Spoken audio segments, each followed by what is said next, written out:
Welcome to the Dream Nation Breakfast Club, brought to you by the Journey Podcast. I'm your host, Josh Valentine. And for those of you who are hopping on to the Breakfast Club with us this morning, welcome. And I'm excited to be here with you all. If you don't know me from a hole in the wall, I'm a holistic life coach. I actually meet with this amazing community every single Tuesday from 7 a.m. to about 8 a.m. to 9 a.m., depending on the week. But we usually cover about an hour worth of content around life coaching, personal development, anything that could essentially make your life better. And on today's session, we're going to be covering how to be more disciplined in every aspect of life. So I know that many of you who are hopping on are definitely going to get a lot of value from this. And let's be honest with each other, like we could all use a lot more discipline. I know I'm most certainly guilty of having those moments where I'm a bit distracted. I'm not as disciplined as I know that I can be. And I think that we could all relate to that. So if you guys are hopping on with us live, drop an L in the comments. If you're watching the replay, drop an R in the comments and let us know what city you are tuning in from. We have people who tune in from pretty much every part of the world. So shout out to everybody who's tuning in on the West Coast, by the way. We have from time to time, we'll have a nice group of people who hop on the West Coast, and it's 4 a.m. So if you're working the graveyard shift or you're just getting your day rolling, welcome. We have people who've been tuning into the Breakfast Club now for many, many years. I actually started this phenomenal community about a decade ago, and we used to actually meet in person. So I was living in the Bahamas at the time when we first started the Breakfast Club, and we would meet together in person at a coffee shop. And then it got so big where we were meeting at in a food court in a mall, and we'd cover all kinds of things centered around personal development. And those were our humble beginnings. And eventually it grew so big to the point where it just made sense to hop on online. And it's just been such a joy serving this amazing community for so many years now. And if you guys don't mind, drop a like, comment, share, tag. You can subscribe. The Breakfast Club is streamed on multiple platforms, so you can hop on via Facebook, Instagram, YouTube. On the podcast, we have tons of recordings of the Breakfast Club as well. So hop over to the Journey Podcast with Josh Valentine, and you can definitely find tons of amazing episodes in the past, as well as a lot of phenomenal interviews that I've had over the years. So let's jump into it.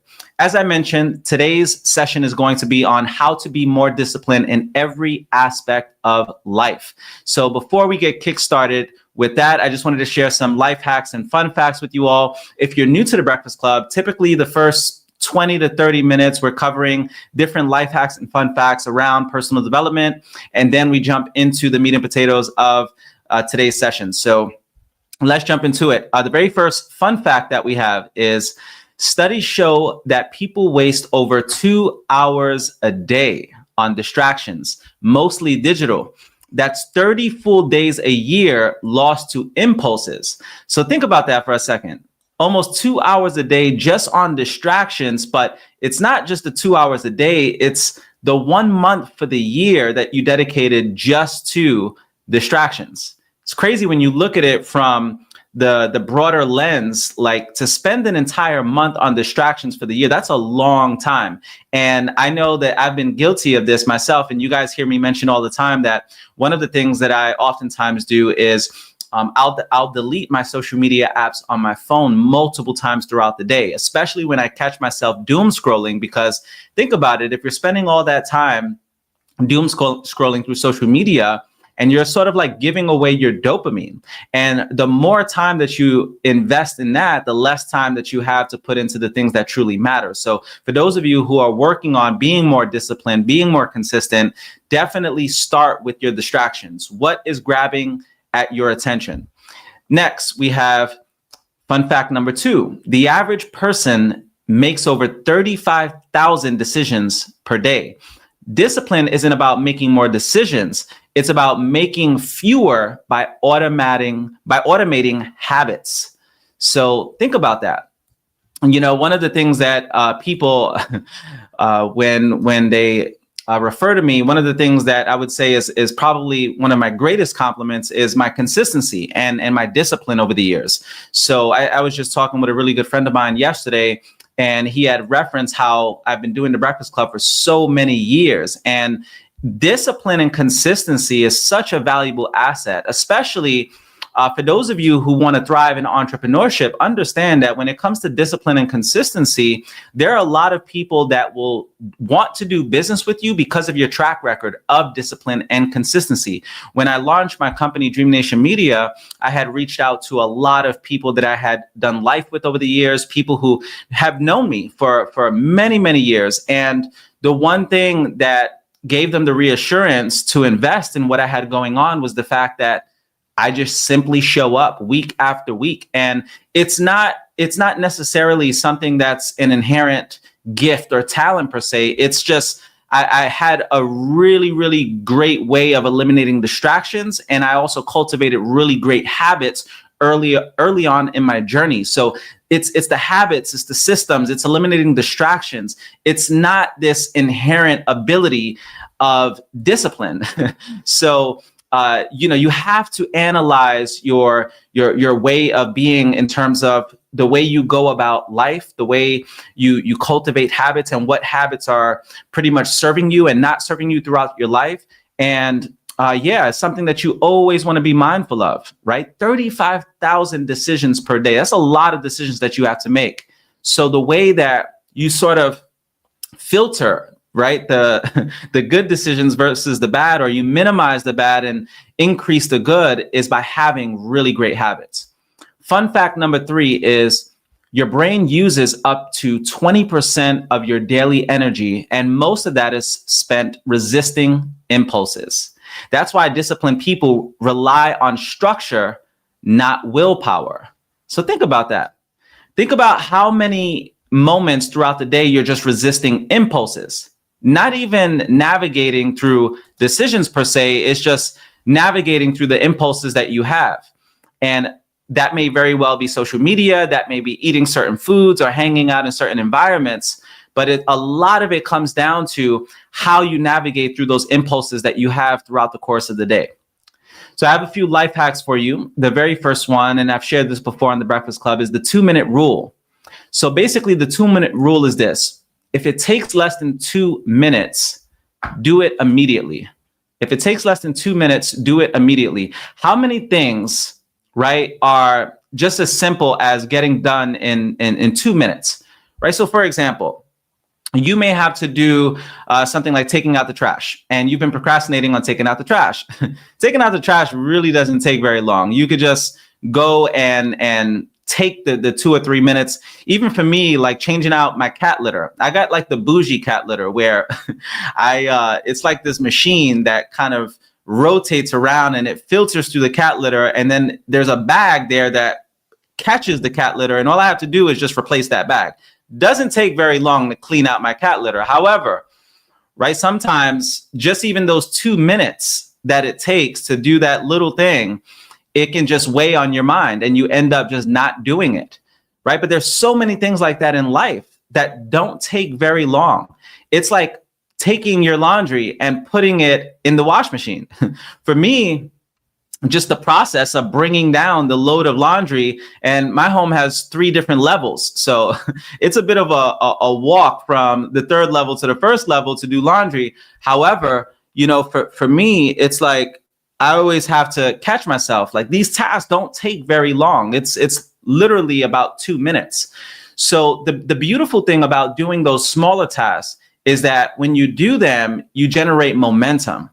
And that's really the idea. Doing the small things, the things that are very mundane or monotonous, and getting really good at doing the small things, and then building up the momentum so that you can take on the larger things for the day. So next up, we have, let's see here, the phone trick. This is another great life hack. So basically, the phone trick works like this. If you put your phone in a different room while working, this can increase focus by up to 400%, according to productivity studies. Think about that. Imagine if you were 400% more productive throughout the course of the day. How much more can you get done if you were 400% more productive? A lot more. And I know I've done this. There have been moments where, and it's interesting because we live in such a day and age where we're so glued to our phone. It's almost like Your phone is another limb. We all depend on our phone these days. And I don't know when was the last time you guys have tried this, but I know I had recently tried this probably about 2 months ago, where I just went an entire day without my phone. And I just like unplugged from my phone for the entire day. And keep in mind, I don't just work a traditional 9 to 5 or anything like that. Like I run multiple businesses, lead communities of thousands of people every single week. I have thousands of messages that flood my inbox every single month, thousands. And for me to leave my phone for an entire day, it feels super weird. And my recommendation for those of you who just need a reset, for those of you who need to get locked in on a specific goal or specific task, just give it a shot. Put your phone away, like put it in a drawer somewhere, hidden underneath a bunch of clothes where you don't see your phone. Put it on do not disturb and just go an entire day focusing on something that you really need to get done. And I can assure you, if you do this, it will help you with whatever it is that you're working on. So really, really great phone hack, or a really great productivity hack, I should say. The next life hack we have is the environmental lock-in. And the way the environmental lock-in works is you're essentially engineering your environment. So you make your environment support discipline. So you want to lay out, for example, the gym clothes. That way you're not looking for what to wear. This morning, I'm like spending probably an extra 5 minutes just looking for what to wear, because sometimes you have to iron your clothes and do this, and it just takes away from your time in the morning. So laying out your gym clothes in advance, that could be your 2-minute rule, right? It doesn't take very long. You could dedicate those 2 minutes the night before just getting your gym clothes ready. Another thing is keeping water at your desk. So maybe if you haven't been as hydrated throughout the course of the day, for me, I keep a big half a gallon jug that I walk around with pretty much all throughout the course of the day. That reminds me to stay hydrated, right? Or it's just simply deleting apps that constantly distract you or tempt you.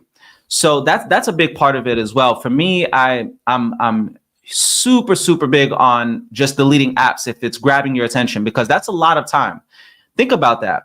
If the average person is spending about 2 hours a day on social media, just doom scrolling, what can you do with an extra 2 hours a day? Think about how much more time you can dedicate towards things that actually bring you more happiness, like exercise, meditation, going out for a walk in nature, writing, journaling, all kinds of things, reading a new book, learning something new. That's a lot of time that we dedicate to, again, things that distract us. Okay, so really, really great life hack.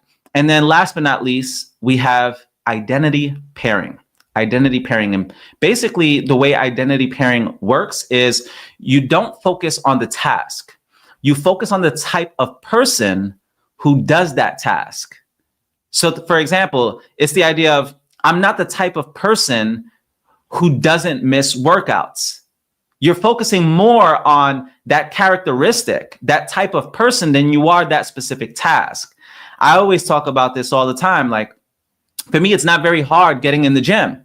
Reason is because it's such a part of my identity. And you'll hear me talk a lot about just how identity influences discipline in so many ways. Because once you identify as someone who, let's just say, is a fit person, or someone who is a go-getter, someone who's a hustler, someone who's just dedicated, that identity actually helps you with your discipline.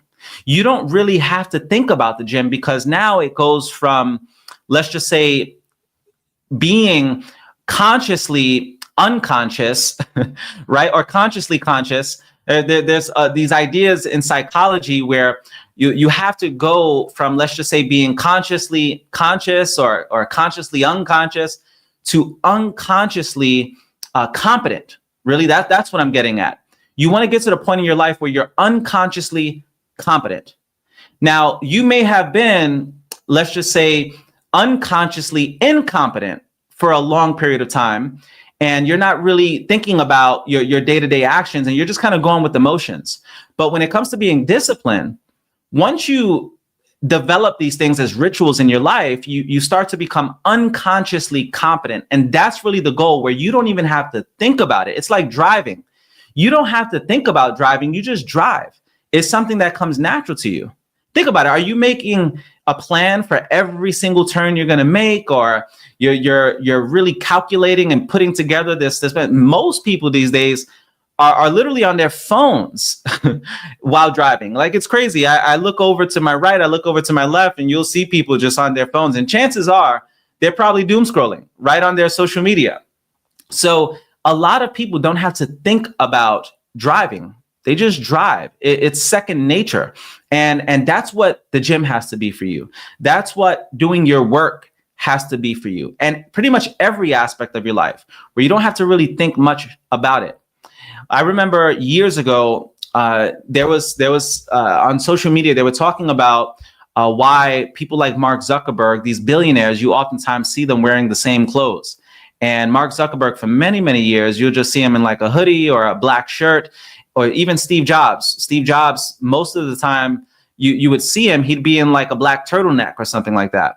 And the logic was the less time that they have to spend thinking about what they have to wear for the day, the more time that they have to be productive throughout the day and run $1 billion company. When was the last time you thought about it like that? Most people are just spending a long period of time just figuring out what to wear. Whereas you have billionaires who are out there who are just grabbing the next black t-shirt in their closet and putting it on and going about their day. So the idea is to eliminate how many decisions you have to make throughout the course of the day and put things in place, whether it's having your clothes out in advance or having your meals out in advance. All of this stuff most certainly helps you optimize your day. Now, we have a few more shares before we jump into today's topic. And the very next share is become a transition person. So you want to think through the negative patterns that might have been passed on to you. It could be a bad habit, negative attitude, etc., etc. I know one thing that I've noticed about me, whenever I subscribe to a certain piece of content online, or if I'm listening to a specific mentor, I've noticed that whatever it is that I'm subscribing to, oftentimes it influences a lot of my thinking. So you always want to be mindful at who you're tuning into. If you're tuning into someone that has a very pessimistic outlook on life, someone who's a negative Nancy or Johnny Raincloud type of person, those conversations that you have with them, it does have an influence on your thinking. So that's why you oftentimes hear in the world of personal development, garbage in, garbage out. Same works on the opposite side of the spectrum, greatness in, greatness out. So always be mindful at who you're subscribing to, what you're listening to, and the fact that the people that you're subscribing to do have an influence on your thinking. Next is, how are those things affecting you? I mention this all the time. I remember hearing this from a mentor of mine. Show me your friends and I'll show you your future. How are your friends affecting you? Who are you becoming as a result of the environments that you hang around? Who are you becoming in the process? Also, do something today to break that pattern.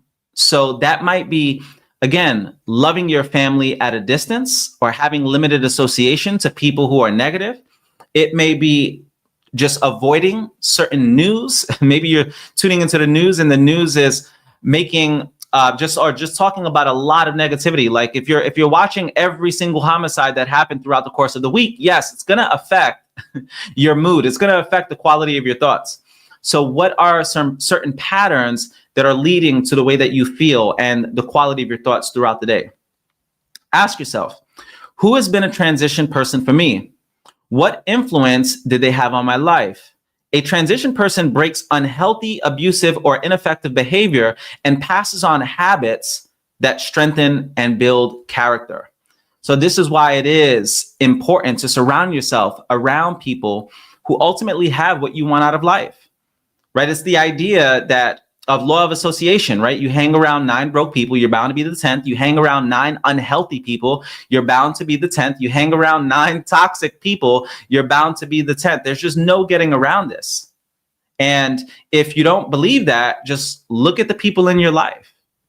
You're probably the average of, let's just say, what they make income-wise, right? If for example, you're making $50,000 a year, you're probably not around a bunch of millionaires, and vice versa. A lot of millionaires are probably not hanging around people who are making $30,000, $40,000 for the year. Or if, let's just say, you're around people who are very spiritually rooted, then that's definitely going to have a direct effect on your own spirituality. So this applies to every aspect of your life. And that's why it's important to really analyze the people that you spend the most time with. Here's a really great quote by Stephen Covey. You are influenced by your genes, by your upbringing, and by your environment, but you are not determined by them. Very important to understand. So just because your environment, you were born in a certain family, born in a certain environment, or maybe you have a certain genetic makeup, you're not necessarily just confined to that. You can change that. You can make a change in your life. All right. Next, we have a share from The Daily Stoic by Ryan Holiday, one of my favorite books on Stoic philosophy. If you follow my work, you know a lot of what I teach on is Stoic philosophy. So here we go. When to stick and when to quit. Think of those who not by fault of inconsistency, but by lack of effort are too unstable to live as they wish, but only live as they have begun. And that's by Seneca on Tranquility of Mind. In The Dip, Seth Godin draws an interesting analogy from the three types of people you see in line at the supermarket. One gets in a short line and sticks to it no matter how slow it is or how much faster others seem to be going. Another changes lines repeatedly based on whatever he thinks might save a few seconds, and a third switches only once. When it's clear her line is delayed and there is a clear alternative, and then continues with her day. He's urging you to ask, which type are you? Seneca is also advising us to be this third type. Just because you've begun down one path doesn't mean you are committed to it forever, especially if that path turns out to be flawed or impeded. At that same time, this is not an excuse to be flighty or incessantly non-committal. It takes courage to decide to do things differently and to make a change, as well as discipline and awareness to know that the notion of, oh, but this looks even better, is a temptation that cannot be endlessly indulged either. So my question to you is, which type of person are you? I know I definitely, I was at Costco yesterday doing a grocery order for the family. And those lines at Costco are no joke. And they have the self-checkout as well. I don't know why. I'm not too fond of self-checkout. I'm one of those people, I like an actual human being to help me with my checkout process. But anyway, the reason why I mentioned that is because I'm definitely one of those people that are going to look for the shorter line. I'm not going to just sit there and wait. It's like, how many times have you seen people, and this is like my analytical mind, and I'm sure some of you guys can relate to this, where you're going through a door and maybe you're exiting a building, right? Or exiting church or something like that. And everybody is kind of being funneled into one door, and it's a double door. And for whatever reason, no one takes the initiative to open up the second door, even though it would help with everybody flowing out of the building. I'm that guy that's always going to open up that second door. So I'm not sure how many people on the Breakfast Club can relate to that, but I most certainly am that person all the time. Like, I'm going to find that extra line that can save me some time, or I'm going to open up that door that nobody is opening up. So next, before we jump into today's topic, I wanted to make a quick announcement. So as a community, I am launching our very last challenge for 2025. So this is the very last challenge for the year, and I'm super, super excited because this challenge is going to be different than anything that I've ever done in the past. Now, I'm not sure how many of you have done, let's say, like 3-day challenges or 5-day challenges. Many of you know I've hosted webinars over the years that you guys have, come on for a few days. And this challenge that I'm launching is actually called a tiny challenge. So the really cool thing about the tiny challenge is that rather than doing a challenge in a group setting, I'm actually going to be selecting a handful of people over the next like 2 to 3 weeks that I'm going to be doing one-on-one coaching with for 5 straight days. So the reason why I'm launching this is because many of you have set New Year resolutions early in the year, and you never followed through. Maybe there were certain goals that you never set. And keep in mind, the holidays are right around the corner. We have Thanksgiving coming up. We have Christmas coming up. Maybe you're listening to the replay of this and we're already past the holidays. But either way, right? Think about how much you can get done in a 5-day window. So these are 5 days back to back with me personally, right? And I'm going to be selecting. I can't do this with everyone. So I'm actually going to start creating opportunities throughout the year to be able to do these 5-day challenges with me. And I'm excited to embark on this next phase of my coaching journey because there's so many of you that could really benefit from that one-on-one attention and working with the coach for 5 straight days. Now, over the next year, there'll be opportunities that I'll present to you guys for like scholarships and things like that. But for those of you who have interests, maybe you're working on a specific project, maybe you've been behind on something that you've been working on, or you just want to get momentum before the holidays roll around, because you guys know a lot of people, when the holidays roll around, they just kind of don't do anything, right? You kind of take a break, you slow down. But as a community over the years, we've always picked things up right before the new year. We're not waiting to New Year's Day to start setting New Year resolutions. For us as a community, we always start on those New Year resolutions about a month in advance to build up that momentum. So for those of you who want to experience one-on-one with me, it's a challenge on whatever it is that you're working on, 5 days, all out massive action. DM me now. Write the word coach. Maybe you feel like it's a little too late. DM me either way, because even if it's getting on a wait list for some time, let's just say in a couple of weeks, or maybe even later on next year, at least you're on the wait list. But I know that this is going to go fast. This is my very first announcement about this, right? Not everybody's going to be selected because, again, I'm very limited on my availability. However, what I may offer is the opportunity. Let's just say you guys really want to be a part of the challenge and you don't get the slot to work with me one-on-one this go around. I'm most likely going to open up an opportunity for you to at least tune in to a one-on-one with someone over the course of 5 days. So maybe you're launching a business, maybe you're rebranding, working on social media, you want to launch your career, coaching, consulting, speaking, maybe you want to launch a podcast, and you get to sit in on one of these one-on-one sessions that I have, the Tiny Challenge, for 5 days straight, and you get all the value. Okay, so my recommendation, again, for those of you who are working on something, this is a great opportunity. I've never hosted Tiny Challenges before like this, so I'm really excited to work with a lot of you guys on a one-on-one basis. And again, if you don't get around to it this go around, no worries. There'll be more opportunities, throughout the course of the year next year. But yeah, just wanted to mention this. This is my first time bringing it up to the Breakfast Club. But DM me the word coach, whether you're hopping on live or you're listening to the replay, and I'll definitely send you some more information on how it works. Now, let's jump into it. Today's session, again, is on how to be more disciplined in every aspect of life. Now, one thing about discipline you have to understand is discipline is the real separator between dreamers and achievers. It's the bridge that gets you from where you are to where you want to be.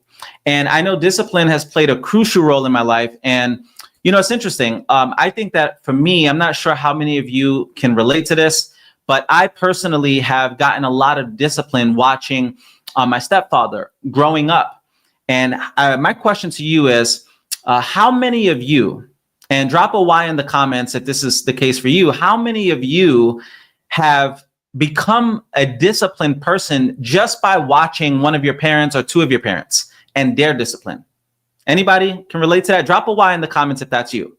If you're someone who you feel like a lot of your discipline simply has come from, maybe you had a single mom who just got up and got after it. Maybe you had a dad who was dedicated to his job.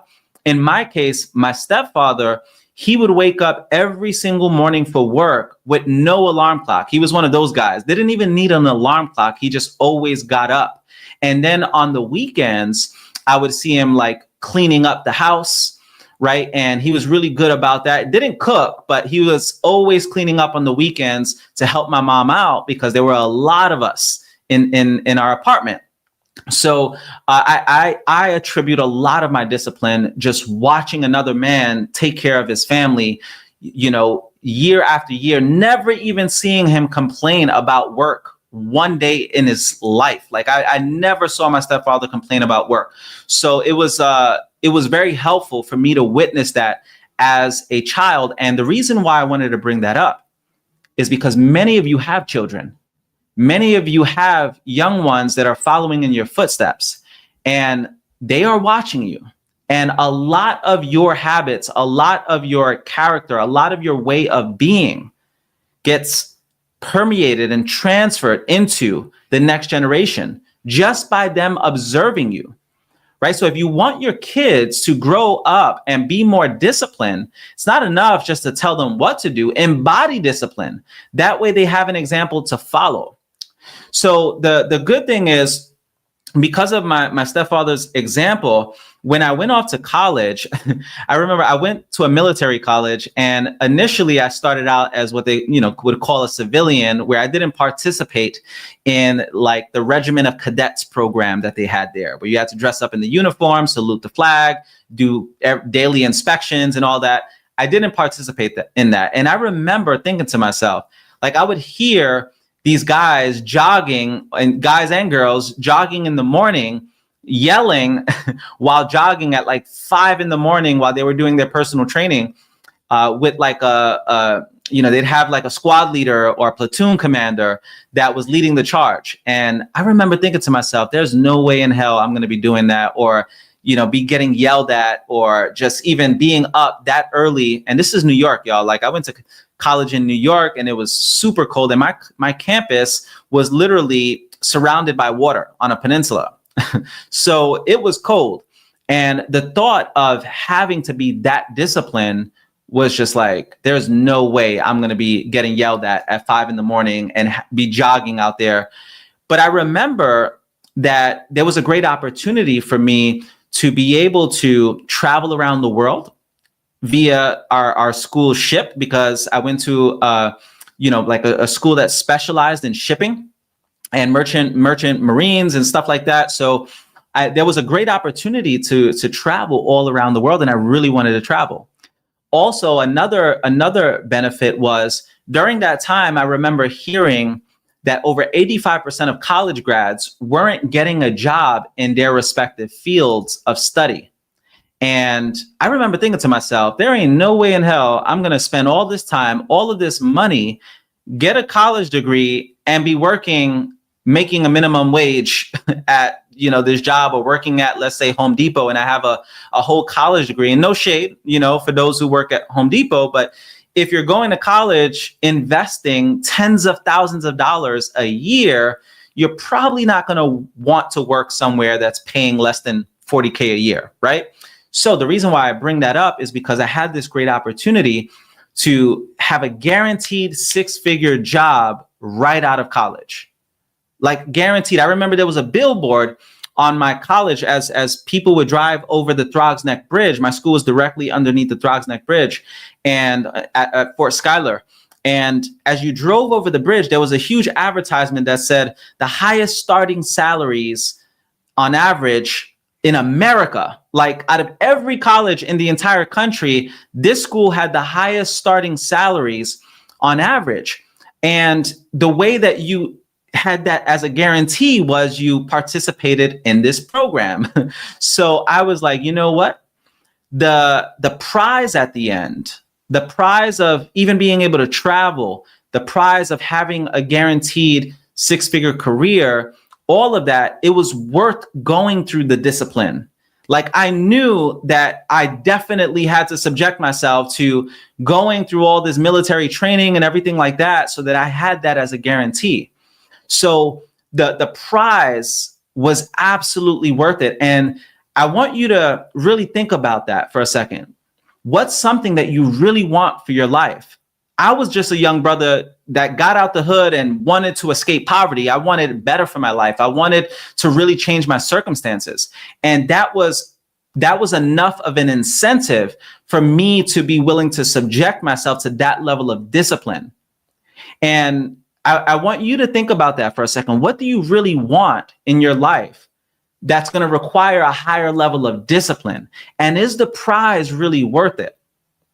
So the idea of waking up every morning, think about this. How many college students in America have to wake up at like 6 a.m. and have a clean shave every day, or they get written up and possibly kicked out of the school, have to polish their shoes, iron their uniform, salute a flag in the freezing cold? How many students in America have to do that while they go off to college? That's the last thing someone going off to college wants to do.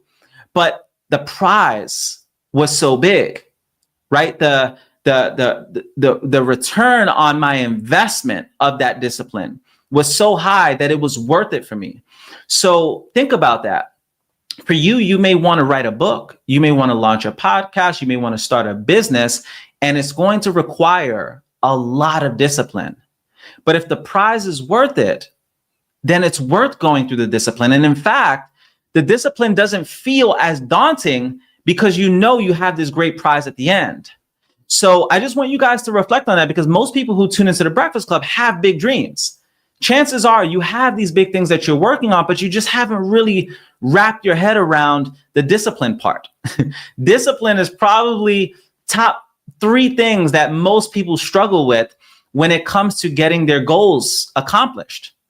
Okay, so next we have, I want you guys to know this. By the end of this episode, you're going to walk away with a blueprint, right? To basically upgrade your discipline in every aspect of your life, whether it's body, habits, relationships, purpose, all of that stuff. So take notes, because as I mentioned all the time, I can't mention this enough, the weakest ink is stronger than the strongest memory. So here we go. The very first aspect of discipline is the mindset of discipline. That's going to be the first thing that we cover, where you understand what discipline actually is. So just know this. Discipline is not punishment. Sometimes we tend to look at discipline as like something that is very rigid, right? Or hard. And I remember a billionaire mentor of mine had once said that you want to scratch out the word discipline altogether. He says he doesn't even label it as discipline. He labels it or looks at it as lifestyle. Think about that. Lifestyle is a lot lighter of a word, and it feels lighter. And lifestyle definitely is a much better word than discipline, because when we oftentimes think of discipline, most people have this negative relationship with that word. But when you think of lifestyle, it's a lot lighter. And when you really reflect on it, it's like discipline is a big part of your lifestyle. If you have daily habits, right? If you have daily discipline through your habits, through your systems, that ultimately becomes your lifestyle. Exercise has to be a lifestyle. Spending time with your children has to be a lifestyle. Your eating habits are also a big part of your lifestyle. So looking at discipline not as punishment, but ultimately as your lifestyle. Another thing about discipline is self-respect in action. Think about that. Discipline is self-respect in action. By having discipline, chances are you have a great deal of self-respect for yourself as a human being. You're going to have a lot more self-respect. Think about it. If you're taking care of your body, isn't this true? If you're disciplined with your body, chances are you have a great deal of self-respect or deep regard for your body, your mind, your emotions, your peace, all of these different things. And when you have that level of self-respect for yourself, again, it's not so hard being disciplined in these areas of your life. Next, discipline is choosing your long-term identity over your short-term emotions. Most people struggle with discipline simply because it's like they're going through it emotionally. And remember, when emotion is high, logic is low. And the last thing you want to do is be super disciplined and you're having a rough day. Maybe you had a really bad argument, and that one argument affects all of your productivity for the rest of the day. But imagine if you put more of an emphasis on your long-term identity as opposed to those short-term emotions. So it's like, I don't give a damn if I'm having a bad day. I'm still going to get in the gym. And in fact, I know that the gym is probably going to help me with my emotions. Not probably, it most certainly will. Right? So you think about this. Whenever you have a bad day, how many of you can relate to this? And I've been here. You have a bad day. Maybe you have an argument. Maybe those bills are billing, or you got hit with an expense that you didn't expect. And now throughout the entire day, you have no motivation to put in any work, to go to the gym. You have like zero motivation. Maybe you went through a breakup. And then the lack of discipline, the lack of doing those things that you know can help you, it makes you feel even worse, because now you have guilt about not doing those things. Now you feel even worse. So I want to encourage you, whenever you're having a bad day, just know that inaction many times will lead to you feeling even worse. So productivity is actually a really great remedy for feeling down, feeling depressed, feeling sad, feeling emotional. Productivity actually makes you feel better about yourself. Don't you feel so much more amazing when you're productive for the day? Like you just cleaned up your house. Maybe you reached out to your prospects for your business, or maybe you read some personal development. You feel so much better for your day. How many of you feel better? Drop a 1 in the comments if you typically feel better even after hopping onto the Breakfast Club, because you're stimulating your mind. You feel more motivated. You feel more productive. You feel like you're making the most out of your day by hopping on to some personal development. How many of you can relate to that? And that's why productivity is so important, because you're going to feel so much better when you get things done. So next up, we have remove willpower from the equation. Some of us tend to try to muscle through discipline. You're like, I'm gonna use all my willpower to make sure that I follow through. But understand this: willpower oftentimes fails under stress. So when you're stressed out, how well does willpower work for you? It's like you're going through it emotionally, and now you have no desire to go into the gym. And you're like, you could easily say, oh, well, let me use all this willpower. But the truth of the matter is, it's not enough. It's not enough. So understand this, though. Systems hardly fail. Systems hardly fail. And when I talk about systems, I'm talking about your DMOs, your daily method of operation. What's your system throughout the course of the week? Right? So if you have these things as habits, you have these things as daily rituals, even if you're having a bad day, it's so indoctrinated to you as a person. It's such a part of who you are that, again, now it's unconscious competence. You don't even have to think about it. It doesn't require any willpower because it's a part of who you are. Now, like, it's interesting. I've noticed over the last several years of my life, it's very difficult for me to not get in the gym. It's very difficult for me to just like go more than 3 days out of the week without working out. Like I typically average 4 to 5 days a week. And the reason why that's the case is because I've noticed that it's actually painful for me to go too many days without working out. Like psychologically, I'm automatically drawn to the gym or to exercise because I'm like, no, that's not who I am. And how many of you can relate? Like to the fact that after like 2 or 3 days, you're like, no, I need to get in the gym. Like it's almost like drinking water or being hydrated or eating food. That's what systems do for you, where it's such a part of who you are, where you no longer have to even think about it. Okay. And you can get to that place. Now, remember this: if you rely on motivation, you'll be inconsistent. If you rely on systems, you'll be unstoppable. So it's going from this idea of, oh, I'm going to just do it when I feel like it to, no, I'm going to do it because it's the right thing to do. I remember a mentor of mine would always say, do what you know, not what you feel. Do what you know. So if you know your systems work, if you know you're going to feel better after being productive, then do what you know. Don't worry about how you're feeling in that specific moment. Now, are there moments where you have to catch yourself and take a break? Of course. That's not what we're talking here.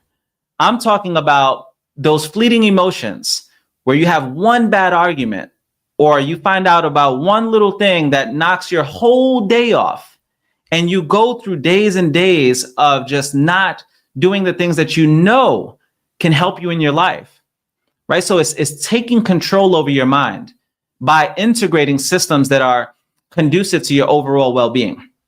Next, create non-negotiables.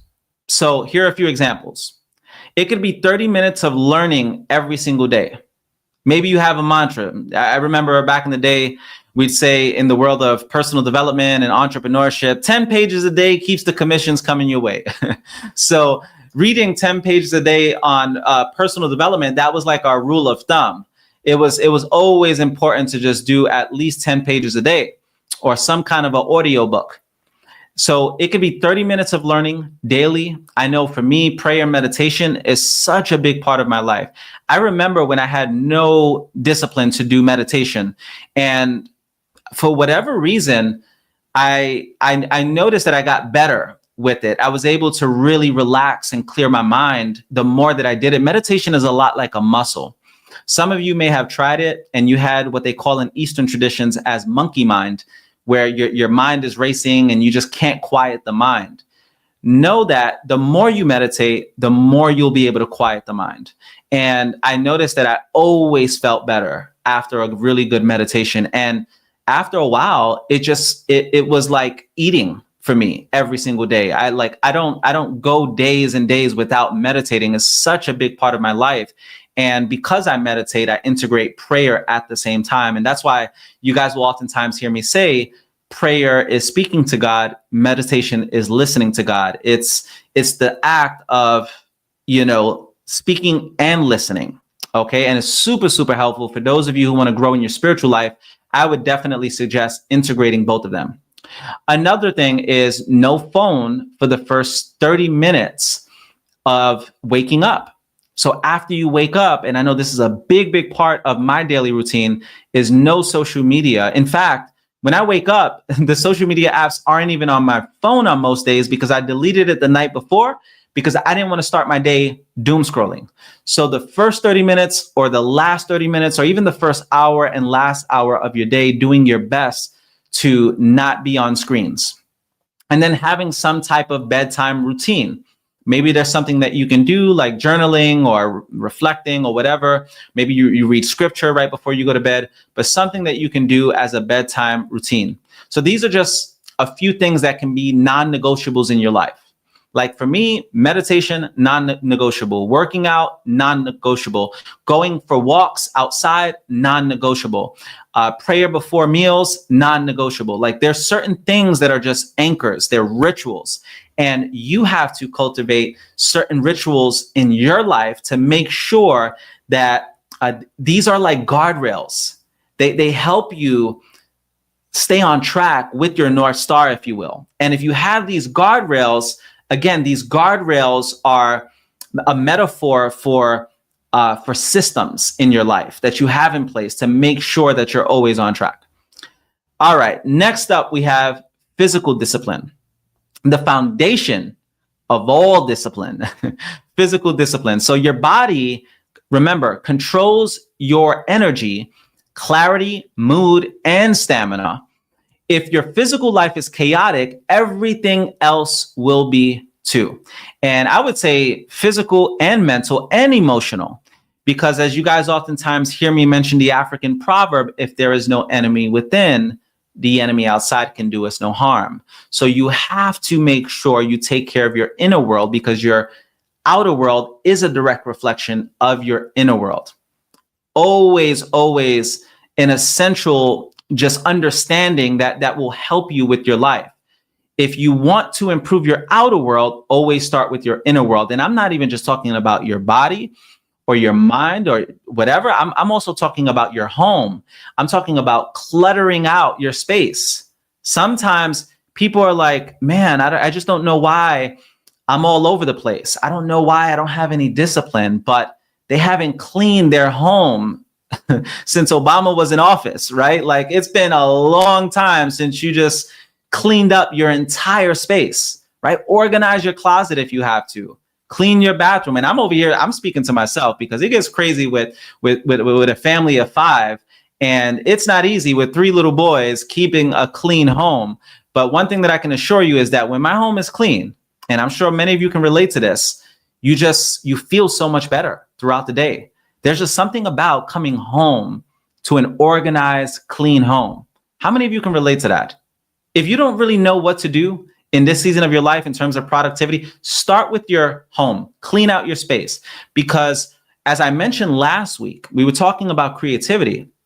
And one of the things that was mentioned was creativity is not something that you pursue per se. It's not, you can't force creativity.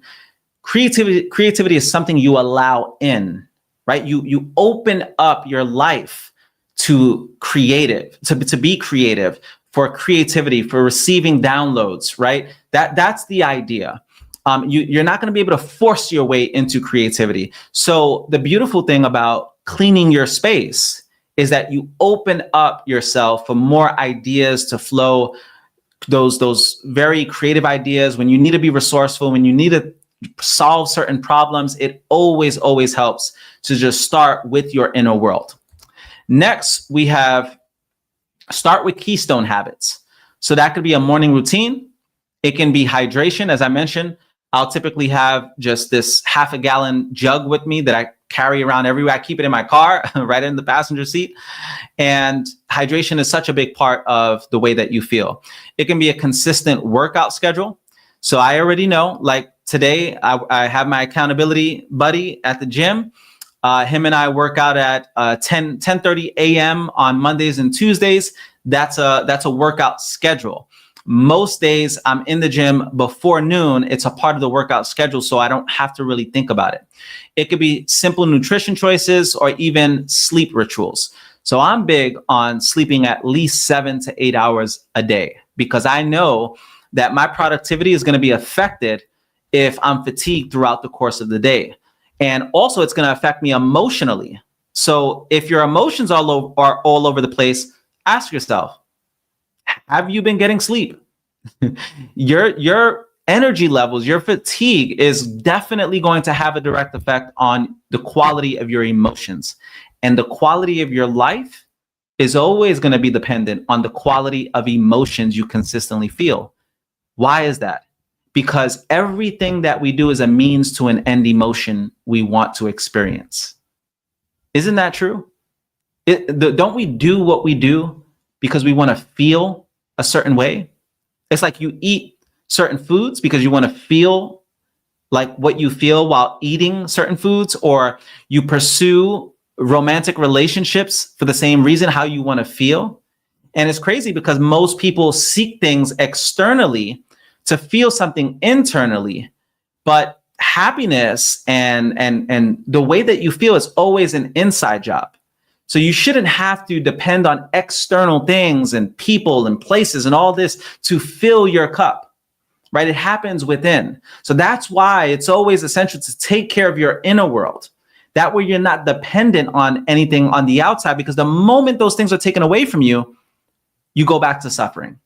So taking care of your inner world through your diet, through your sleep, through your exercise, and all of these different things, it absolutely makes the biggest difference in your life. Now, how to build discipline in fitness. So you can schedule workouts like business meetings. It's schedule it in. I even always recommend, for those of you who are in relationships, romantic relationships, schedule your date nights. If you have children, schedule time with your children where you actually spend time with them. And you have to value it in that way. Get it on your calendar. Also, start with minimum viable workouts. It can be something as small as 10 to 15 minutes. Doesn't have to be long. If you've ever worked out with me, you know that I like to superset, meaning I'll stack workouts with each other so I can get in and out of the gym. I am not a gym rat where I'm up in there 2-3 hours a day trying to compete for some type of bodybuilding competition. No, I'm just in there to maintain. I'm in there so that I feel good about myself afterwards, and I don't feel like I wasted the whole day by spending hours a day. I have no desire to be a bodybuilder. So minimum viable workouts. Don't feel like you have to spend 45 minutes, an hour plus in the gym in order to get results. You can go in there and be very intentional with your workouts. Next is track progress visually. So it can be a wall calendar, it could be a habit tracker, or even a streak app. Many times I recommend this app. I think it's called Productive, but there's tons of productivity apps where you can just go on a streak by following through on things that you know you should be doing. For those of you who follow the 21 Days to Transformation Challenge, you know that this 21 Days to Transformation Challenge that I've launched, many times in the past with you guys is 21 days, just following through on certain rituals or certain habits that you do to make this a part of your daily method of operation. Now, here's a bonus hack. It could be wearing the same gym outfit, right? Or outfit style for every workout. That way you lower decision fatigue. Remember, we make tons of decisions throughout the course of the day. And this is why if you have, let's just say, a 9-to-5, oftentimes for a lot of people with a 9-to-5, it's hard to build their dream from 5 to 9 because they just have been making decisions all day and they have no motivation whatsoever. There's this idea called willpower depletion, where the more you use your willpower, the less you have of it. It's like a muscle. So you have to be mindful at who and what gets your T. And when I say T, I'm talking about T as an acronym, TEA, your time, your energy, and your attention. So who and what is getting your T and what's deserving of your T. Another thing could be meal prep Sundays, right? Where you could turn it into a family event. I know my wife the other day, she was cooking a soup with the boys, and they're there and she loves it, right? And cooking isn't always so much fun for her. And for me, I don't cook dinner in my home. Every once in a while, I might just get, creative with it and slap something together. I'm more of a breakfast guy, so I'll cook breakfast a lot of days. But all in all, cooking isn't always the most pleasurable thing for my wife. But when she includes the kids, it's always a beautiful experience for her.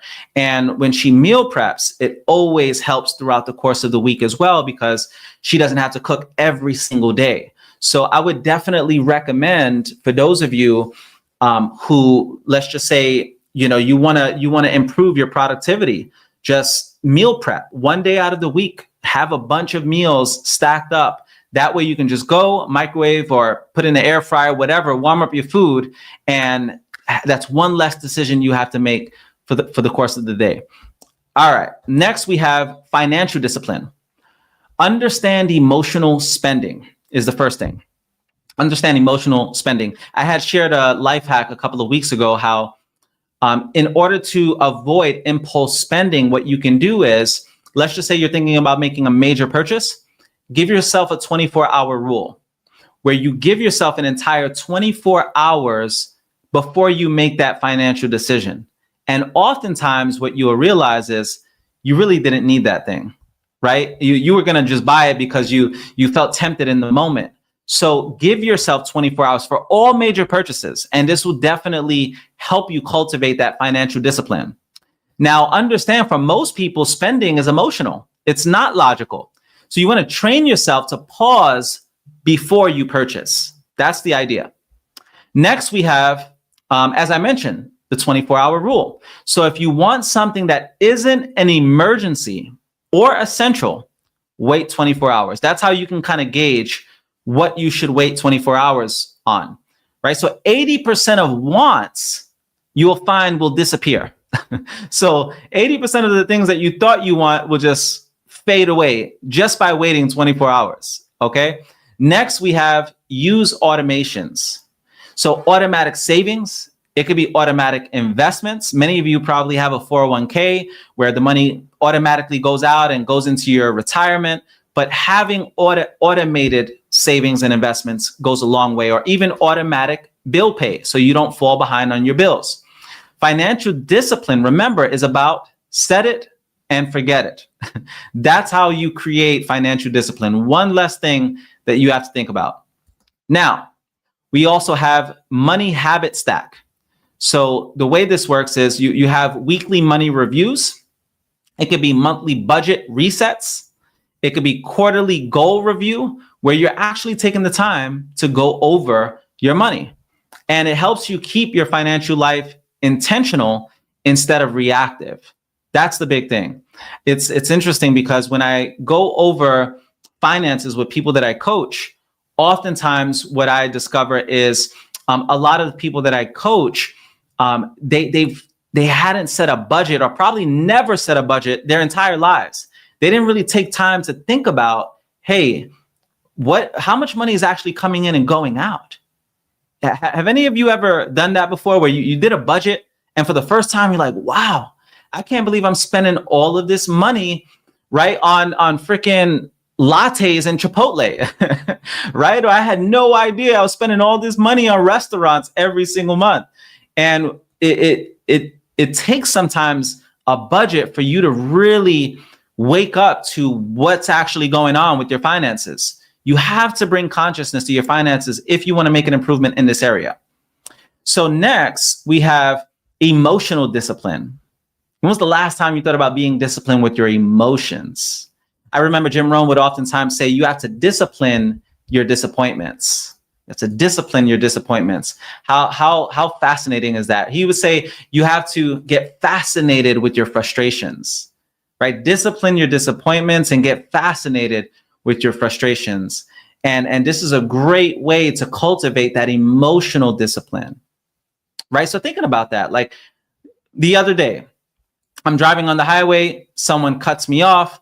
And for me, I'm one of those people, I do not get road rage. Like, I have no issue with just driving in peace. You want to cut me off? Go right ahead. It's all good, especially out here in Florida. Like in Florida, people can carry, pistols and stuff. And like anybody can carry a weapon in Florida. So I don't want no smoke with nobody. You don't know if people are in their right mind. You don't know what they went through for the day. I have no desire to get into it with anyone out here in Florida. So the reason why I'm bringing that up is because when it comes to road rage, like, what are you really doing? Like, I had this woman, I'm on my way to a men's business leaders meeting that I had at 7 a.m. And this lady is like tailgating me. And then she tailgates and then she cuts me off, and I'm driving the speed limit, right? And for me, I was just like, immediately, I got fascinated with the situation. Like, man, what if, what if she had something that was devastating that just happened, right? Like, what if she was rushing to an emergency room? What if she accidentally left the stove on at home and she's freaking out, or she left the door open and not sure? You have no idea what people are going through. You have no idea. I remember hearing a story of this dad who was on a train in New York City, and the dad was on the subway, and he had like 4 kids that were just doing the most. Like, these kids were being really bad. They're jumping around, they're acting all crazy, and he was not saying anything about it, right? They were like, climbing over people and just doing the most. And there was someone on the train, the person who I shared the story with, like, they were on the train, and in their mind, they're like, man, this guy needs to discipline his kids. Like, what kind of man is this? He's got his kids just doing all this. And he finally said something to the guy like, hey, like, your kid is kind of like all over these people, and is everything okay? And the guy just kind of like snaps out of it. He was like in a trance, and he was like, oh, I'm so sorry. He was just like, my wife just passed away, and my kids just don't know how to act, about it. Like and she was always the one like helping to keep the discipline. And his wife literally had just passed. This is a real story. And the guy felt so horrible about it. And this was a big message on judgment, right? Because sometimes we're so quick to judge, but we don't really know what people are going through. We have no idea like what someone is going through. Like, and we're there. I remember I had one of my really good friends. I went to a banquet, and when I went to the banquet, one of the staff workers that was working there was the brother of a really, really good friend of mine for many years. This friend of mine, her and I hadn't really been in contact for a couple of months, but she was my friend from like elementary school. And, you know, at this event, I was very quiet and I was sitting to myself, and a lot of people probably are like, man, why is Josh so antisocial? You know, and they had no idea that I had went up to this guy who was my friend's brother. And I'm like, oh, you know, how's so-and-so? How's she doing? And he's like, you didn't hear? And I'm like, no, like what happened? He's like, she passed away. And immediately it messed up my entire experience at this one banquet. And people could have very well been thinking I'm over here and antisocial and like not engaging or whatever, and not realizing that I just found out that one of my really good friends had passed away and I had no idea. Right. So this is, again, it's a reminder that you always want to be mindful at judging certain things. Right. You may be judging the person that's cutting you off in traffic, but think about it. If you had to rush to the emergency room because you just found out your kid got into an accident, you probably would be cutting people off too. You probably would eat a red light too. You just never know what people are going through. So just a little lesson on judgment. Okay. Next, we have, when it comes to emotional discipline, the skill of staying calm under pressure. Discipline is not reacting to every feeling or impulse. That's the big thing. Okay, staying calm in the midst of a storm. Another thing is the 10-second pause, really helpful. The way it works is before responding when triggered, pause, breathe, observe. This small habit can save relationships, opportunities, and self-respect. Think about how many things that you've done throughout your life, and I've been through this as well, where you've reacted, right? Out of impulse. Somebody rubbed you off the wrong way, they triggered you, and you reacted out of impulse, and you did something that you regretted, or you said something that you later regretted. It happens all the time. But what if you just took 10 seconds to just say, you know what, rather than me spazzing out on this person, let me just take some time to really process what's going on here.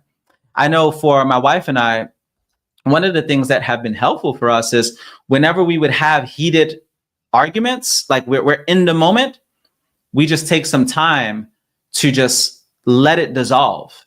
And a couple hours later, we'll come back around. And what we've learned by taking that approach is 90% of what we argue about, like we just probably even forget. You don't even remember what you were arguing about, but you were just so caught up in your feelings that you're like, going back and forth.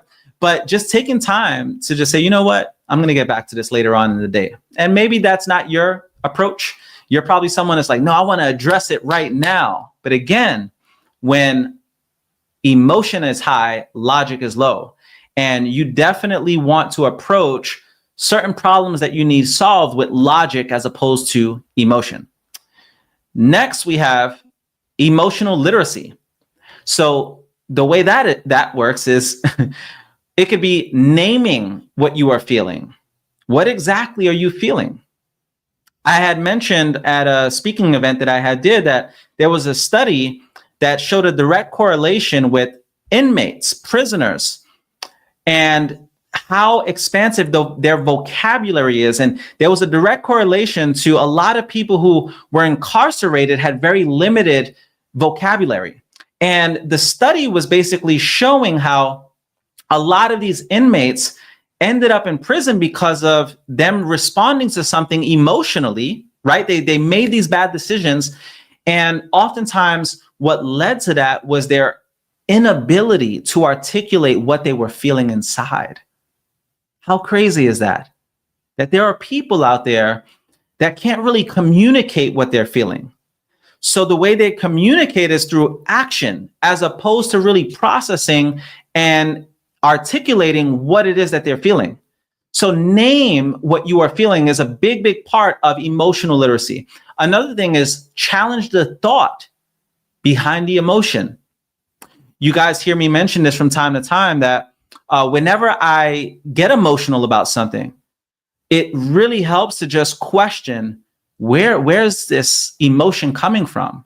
Or why am I feeling the way that I'm feeling? Why did that rub me off the wrong way? And what you'll oftentimes discover by asking yourself that is that it was something in the past that may have happened to you that caused you to get triggered by, remember, emotions don't happen outside of you, they happen inside of you. No one has the right to rob you of your personal power. And your personal power is your willpower. Your willpower is your ability to control your emotions. But if you allow people to rob you of your joy, then you essentially have no personal power, no willpower. You relinquish your willpower to external circumstances or factors. Now, the next thing is to choose a response aligned with your values, not your mood. So what are your values? I know one of the things that I value is being calm, cool, and collected. Like, I'm not the person that's going to just be, super loud and aggressive. I like to just keep it very even keel, right? Not all over the place, just chaotic and drama. And it's funny, this month, my theme was no drama November. Like, I've had a chaotic last couple of months business-wise, but I was just like, this is a no drama November for me. And you have to be intentional about your values and what you really stand for and how you want to feel throughout the day. The next thing is build inner strength. So how do you build your inner strength? How do you really cultivate that personal power? And you guys hear me talk about it all the time. It could be meditation. It could be breath work. So I love box breathing. It's inhaling for 4 seconds, holding your breath for 4 seconds, exhaling for 4 seconds, and holding your breath on empty lungs for 4 seconds, and doing this 4 times. So that's box breathing, really, really great breathing exercise. It can be journaling. These things ultimately help with creating emotional control. Okay. Next, we have discipline in work and purpose. Discipline in work and purpose. Now, if you guys are getting value so far, drop a V in the comments for value. I want to make sure y'all are still with me. And remember, I speak to a camera. There's nobody on the receiving end here where I am. So I am speaking to you guys all around the world. And it's not like I can hear laughs or get engagement, right? So my engagement is seeing you guys comment. And it does help that this information is registering for you. So, drop a V for value if this has been valuable for you so far. Next, we have discipline and work and purpose. First thing is the discipline of focus. Discipline is saying no way more often than you say yes. Okay, think about that. Discipline is saying no way more often than you say yes. I always share, you guys have heard me mention this over the years, you have to build your no muscle. If it ain't a hell yes, it should be a hell no.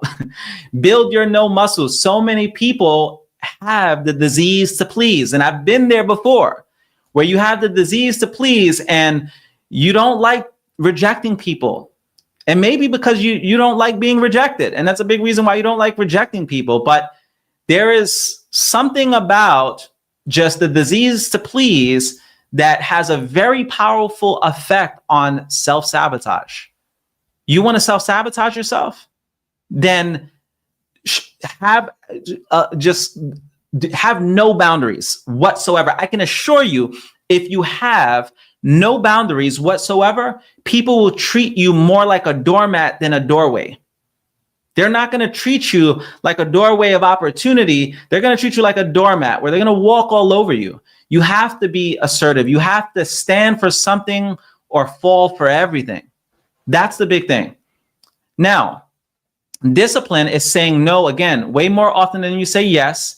And for me, for example, I had to really focus on the way that I went about business, my brand, social media, everything like that. I had to say no to a lot of baby showers, barbecues, celebrations, everything like that. And this is not to say that you can't be a good friend, right? Like I just celebrated one of my best friends' 40th birthday parties in Dominican Republic, like flew out to an entirely different country, right? Just to celebrate them. And I'm not here to tell you to just say no to everything, but there are a lot of things that you will have to say no to so that you can say yes to things that truly matter, things that are going to absolutely help you with your life. Okay, so many of you are saying yes to everything. Every time there's some type of function or event happening, you're saying yes, and that's causing you to go broke. It's causing you to have less time for productivity. And I remember when I first retired from the workplace, I had a lot of friends, and I noticed that I'd have friends that would invite me out to things on Thursday, and then another circle of friends that would invite me out to things on a Friday, and then another circle on a Saturday. And I'm like, man, I'm going to go broke like this because they're not going out every day of the week. I'm the one going out every day of the week because I'm just saying yes to everything. And it got to a point where I just started saying no. And I started saying no so much to the point where they stopped inviting me. And I was okay with that. It actually spared me of having to tell people no. So moral of the story is build your no muscle. Another thing is block scheduling. So structure your day into focus blocks so you can control your time instead of letting distractions win. You guys oftentimes hear me talk about the Pomodoro exercise.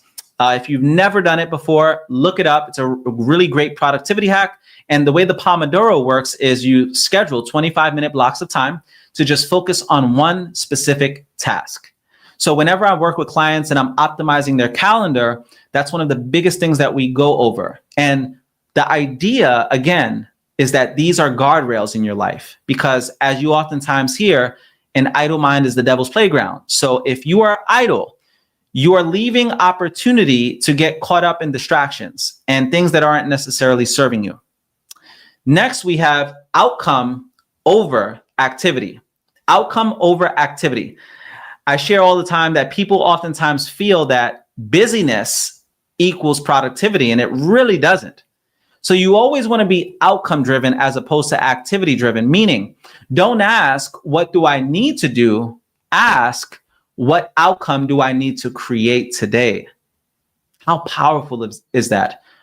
Take notes of this because this is probably one of the biggest takeaways for this morning. Don't ask, what do I need to do? Ask, what outcome do I need to create today? Because sometimes we think we need to do a bunch of things, but what's more of a priority? What you think you need to do or actual outcomes that you need to produce? It's definitely the outcomes. So really great share there. Next, we have the accountability advantage. And this is major. This has helped me so much throughout the course of my career. Remember, discipline grows in community. Mentors, masterminds, accountability partners, public goals. People rise to the standards of their environment. And this has been one of the biggest contributors to my discipline.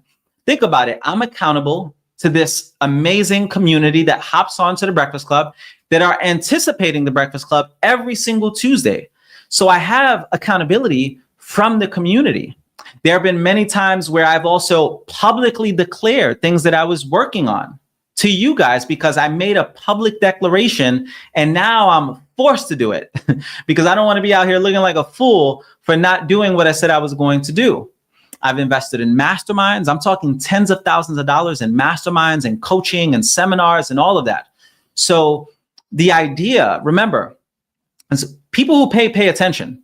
And it is super helpful to just invest in your productivity, invest in your personal development. Remember, if you empty your mind on your wallet will, or if you empty your wallet on your mind will fill your wallet. As we get ready to wrap up, how to maintain discipline long-term. The first thing is reduce friction. Make good habits easy.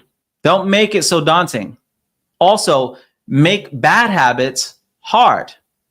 So make it easier for good habits and harder for bad habits. So prime example, rather than having a bunch of sweets and ice cream and chips and all that stuff in your home, make it so that you have to go out in order to get those things. Junk food, don't keep it in your cabinets. Make yourself have to go out. That way you add more friction to the very hard things. Maybe you are looking to quit alcohol. Well, you probably shouldn't have a bar at home if you're looking to quit alcohol. Make it so that you have to go out in order to drink alcohol, right? It makes it a lot harder. And as I mentioned earlier, with exercising, don't have a gym that's an hour away because you're making it harder to get inside the gym.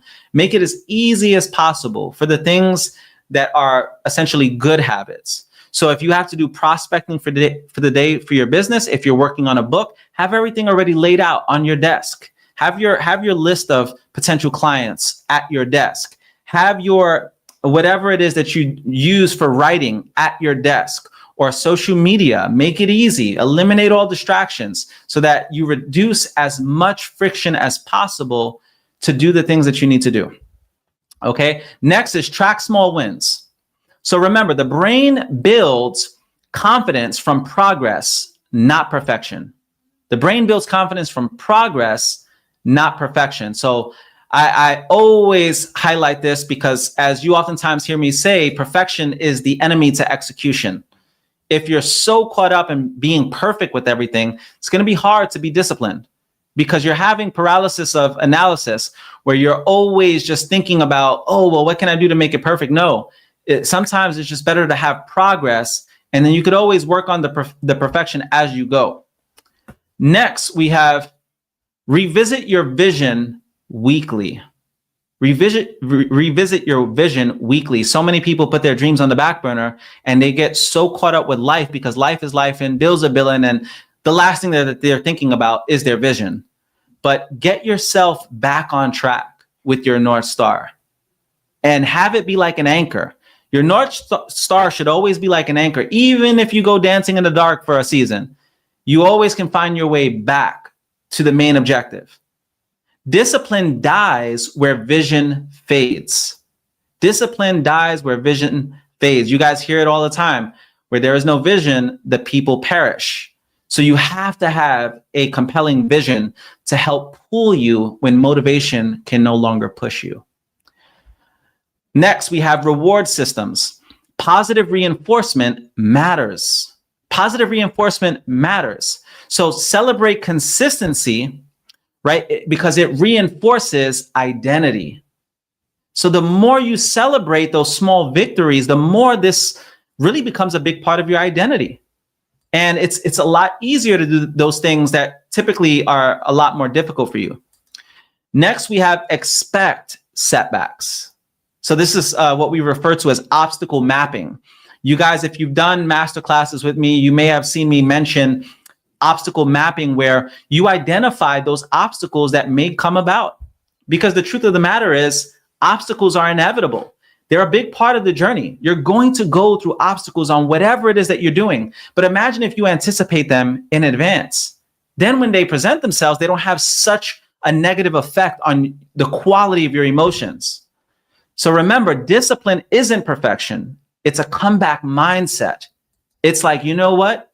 The reward is significant enough. The prize is great enough that the sacrifice is worth it. The discipline is worth it. And remember, discipline is the ultimate form of self-love. Discipline is the ultimate form of self-love. It's an act of self-love. By you saying, no, I'm going to sacrifice and be disciplined with this because this is the best thing for my future. This is the best thing for my health. This is the best thing for my peace of mind. This is the best thing for my family, for the people that I serve, for my mission of what God wants me to do. That's why you cultivate discipline. Because discipline ultimately equals freedom. You may feel like discipline is so rigid and all of this, and you're sacrificing and all of that, but discipline, isn't it true, ultimately leads to freedom. If you're disciplined with your finances, you'll have financial freedom. If you're disciplined with your emotional and mental health and your physical health, then you'll be free of dis-ease. If you're disciplined with your relationships, then you'll have freedom from those toxic relationships, right? So really bringing your consciousness to the areas that you got to work on and bringing a lot of discipline to it. Remember, every disciplined action today is a gift to your future self. You guys being here on the Breakfast Club is a gift to your future self. You taking action today, coming out of the Breakfast Club, is a gift to your future self. So you always want to do things that your future self will thank you for. And remember, your entire life can change with just 90 days of consistent discipline. It can be drastically different. 90 days of consistent discipline. And as I wrap up here, remember, we have our challenge. This is the very last challenge that we're doing for the year. And it's a one-on-one tiny challenge with me, 5 days. Maybe you've been struggling with discipline all year long. This is the time. If you've been looking for a sign, this just may be the sign. And I have only a limited amount of slots because it's me one-on-one. I'm not doing this challenge with a big group of people all at the same time. This is my undivided attention for 5 days straight. DM me the word coach if you want more information on it. And again, you may not make this first round of people. No worries. Maybe you're watching the recording like 2 weeks, 3 weeks later. All good. Hit me up anyway, and I'll share with you how you can have that opportunity down the road and how it basically works. But with that being said, I hope that you guys got value out of today's session. Breakfast is officially served. And if you got value, drop a comment, like, comment, share, tag someone who can get value from this. And I'll be seeing you all next week. Take care, everyone.